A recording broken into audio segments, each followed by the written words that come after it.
Бугарскиот универзитет Свети Кирил и Методи ќе има 3 програми за постдипломски студии во Македонија: информатика, англиски јазик и регионален развој. Се очекува веќе оваа академска година да ги посетуваат 100 магистранти и 50 докторанти.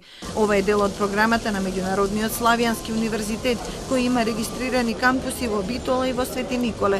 Директорот Јордан Ѓорчев тврди дека Бугарскиот универзитет воопшто нема да има седиште во нашата земја и дека не е спорно што повеќе универзитети во Европа го носат името на светите браќа и просветители. Објаснува дека Славјанскиот универзитет соработува со Великотрновскиот 8 години, а барањето за овие програми е испратено до владата уште пред 3 години. Мислам дека ова просто е несреќен тајминг, бидејќи така излегува дека тоа е политичка одлука. Тука апсолутно нема никаква политичка одлука, туку е тоа професионално одработена соработка на ниво на универзитети. И нема ништо повеќе од тоа. Дали не ви пречи што името на светите браќа Кирил и Методи ќе биде и на овој универзитет, исто како што имаме и Скопски универзитет? Универзитет си е и така акредитиран. Свети Кирил и Методи во Бугарија, такви универзитети има и во Словачка, такви има во Русија и во други држави, така да тоа апсолутно нема никаква врска со некакво, условно да кажам, авторско или некакво индустријско право.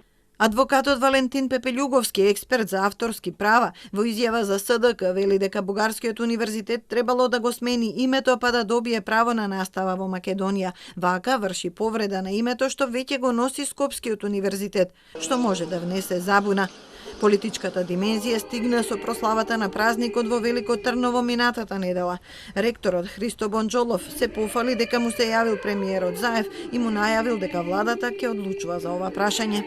Това е првиот филијал изопшто на чуждестранен универзитет на Република Северна Македонија. Тоа е првата филијала на странски универзитет на територијата на Северна Македонија. Тоа е првиот мал чекор на нашиот универзитет, но во вистинска насока.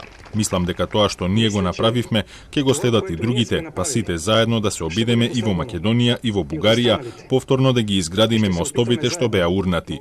Неколку години бугарски и македонски државници заедно се поклонуваат пред светите браќа Кирил и Методи и покрај заладените односи поради блокадата на македонските евроинтеграции, председателите Пендаровски и Радев заедно ќе отпатуваат во Рим.